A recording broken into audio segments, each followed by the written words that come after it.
दोस्तों कहते हैं कि जब तक कोई चर्चा में नहीं रहता तो हम लोग उसके बारे में जानते नहीं हैं। तो भले ही हमारे अगल बगल में कितने ही विख्यात लोग रह रहे हैं, लेकिन हम उनके बारे में जानते नहीं जब तक वो चर्चा में नहीं होते। और चर्चा उन्हीं की होती है जो कि न्यूज़पेपर में या मीडिया पर छाए रहते हैं। वैसे तो हमारे देश में बहुत सारे अरबपति हैं, लेकिन हम उनके बारे में नहीं जानते। लेकिन जानते हम किसके बारे में हैं? टाटा, बिरला, अंबानी, इनके बारे में हम जानते हैं। अभी 10 साल पहले की बात है कि जब अडानी के बारे में कोई नहीं जानता था, लेकिन अभी जो है अडानी के बारे में हम सब जानते हैं कि गौतम अडानी जो है वो भारत के दूसरे नंबर के सबसे अमीर आदमी है। क्योंकि हम इसलिए जानते हैं क्योंकि अब लोग सोशल मीडिया प्लेटफॉर्म पे छाए रहते हैं, मीडिया पे छाए रहते हैं और हर जब जो है चर्चा में रहते हैं किसी न किसी बात को लेके।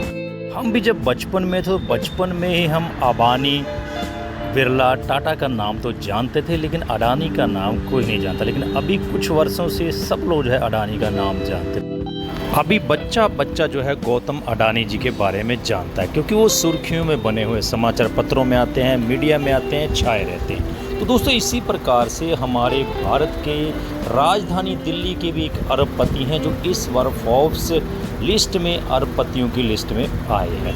उनके बारे में हम आपको बताएंगे कि वो चर्चा में क्यों है। दोस्तों वो चर्चा में हैं तो कहें कि अमीर आदमी हैं, लेकिन वो दान बहुत करते हैं। तो सबसे बड़े दानी के रूप में भी उनकी लिस्ट में उनको लिया गया। कितना दान करते हैं प्रतिदिन का, ये आपको वीडियो में बताएंगे। नमस्कार साथियों, मैं आपका दोस्त और साथी जसवंत जस्सी लेके आया हूँ आपके लिए जानकारी वर्धक वीडियो। तो सब्सक्राइब कर लीजिएगा हमारे यूट्यूब चैनल को, बेल आइकन को प्रेस करते हुए ऑल नोटिफिकेशन को ऑन कीजिएगा ताकि आने वाली हर प्रकार की वीडियो आप तक सबसे पहले पहुंचे। मैं इस चैनल पर आपके लिए ऐसे ही कंटेंट रेगुलर अपलोड करता रहता हूं। तो दोस्तों दिल्ली के सबसे अमीर रिचेस्ट बिजनेसमैन दिल्ली के हैं शिव नादर जी।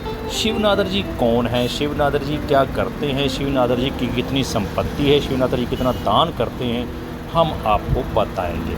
तो दोस्तों शिव नादर एक भारतीय उद्योगपति और परोपकारी व्यक्ति है।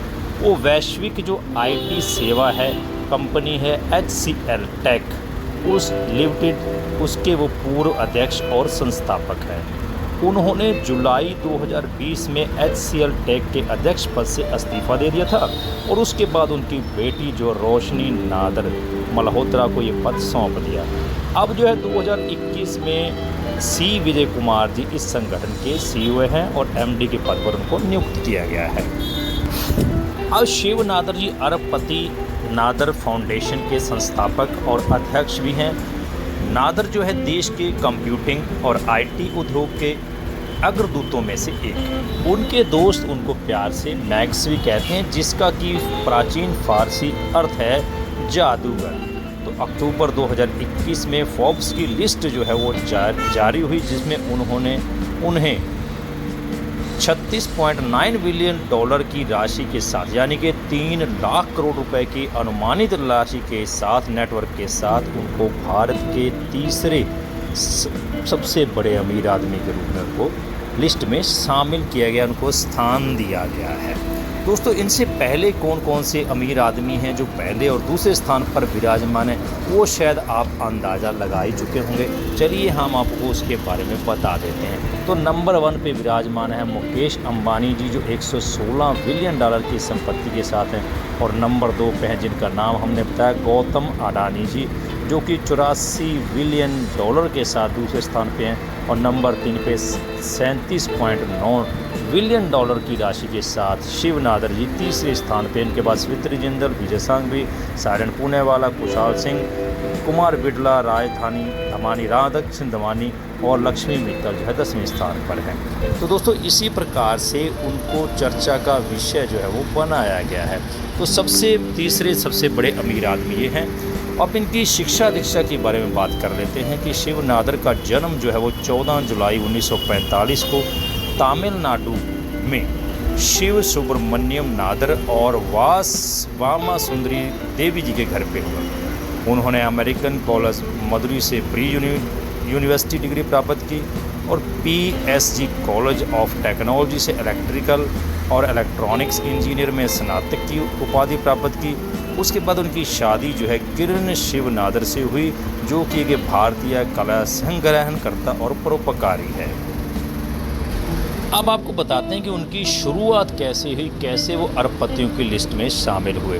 तो 1967 में उन्होंने पुणे में बालचंद ग्रुप के कूपर इंजीनियर COEP में इंजीनियर के तौर पर अपना कैरियर शुरू किया। कुछ साल बाद उन्होंने अजय चौधरी और अन्य सहकर्मियों के साथ मिलकर साझेदारी में एक व्यवसाय शुरू किया और उन्मुख कैरियर अपनाने के लिए अपनी नौकरी को छोड़ दिया और फिर टेलीविस्टा ब्रांड नाम से माइक्रोकॉप्स नामक उद्यम की स्थापना की।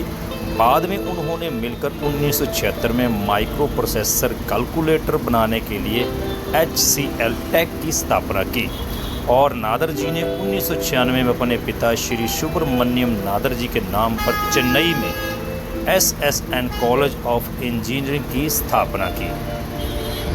तो साथियों, इस प्रकार करते करते बिजनेस की शाखाएं बढ़ते बढ़ते वो आज फोर्ब्स लिस्ट में भारत की जो है तीसरे नंबर के अरबपतियों की लिस्ट में शामिल हो गए हैं। तो दोस्तों, जब इन्होंने इतनी मेहनत की, इतनी ख्याति प्राप्त की है, तो इनके नाम पे जो है बहुत सारे रिवार्ड और अवार्ड भी दिए गए हैं। तो सबसे पहले इनको पद्म भूषण का जो भारत का तीसरा सर्वोच्च नागरिक पुरस्कार है 2008 में दिया गया। फिर मद्रास विश्वविद्यालय से मानद डायरेक्टर की उपाधि जो है इनको E&Y उद्यमी ऑफ द ईयर 2007 में दिया गया।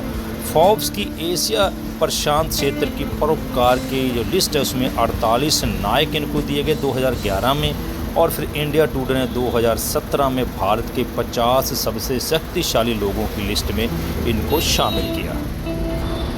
अब बात करते हैं कि ये देश के तीसरे नंबर के अमीर आदमी तो हैं ही, लेकिन इनको इतना सुर्खियों में किस लिए दिखाया जा रहा है। तो साथियों, बता दें कि यहाँ जो है 3 लाख करोड़ की संपत्ति के मालिक हैं, वहाँ ये प्रतिदिन 5.6 करोड़ रुपया प्रतिदिन यहाँ पे लोगों को दान कर देते हैं, चैरिटी कर देते हैं। और शिव कुमार देव के सबसे बड़े दानी के रूप में उनको जाना जाता है। मिंट की एक रिपोर्ट के मुताबिक उन्होंने वित्तीय वर्ष 2022-23 में करीब 2042 करोड़ रुपए जो है चैरिटी कर दी थी।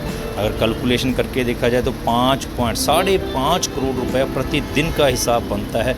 अब जो व्यक्ति 5.5 करोड़ प्रतिदिन के हिसाब से दान करता है तो भैया दानवीर तो होगा ही और सुर्खियों में भी रहेगा। हुरुन इंडिया फिलैंथ्रोपी लिस्ट में 2023 के मुताबिक उनको दान देने वाले अपने स्वभाव के चलते लगातार 3 साल तक इंडियन मोस्ट जेनेरिक्स का टाइटल उनको मिलता रहा है। तो साथियों, दुनिया में इस प्रकार के भी लोग हैं जो कमाते तो हैं लेकिन साथ ही साथ दान भी करते हैं। तो इसी प्रकार के दानी आदमियों की वजह से, चैरिटी देने वाले आदमियों की वजह से दुनिया में जो भले के काम हैं वो होते रहते हैं।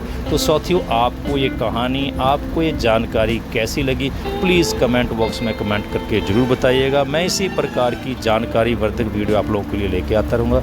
तो सब्सक्राइब कर लीजिए, बेल नोटिफिकेशन को ऑन कीजिए।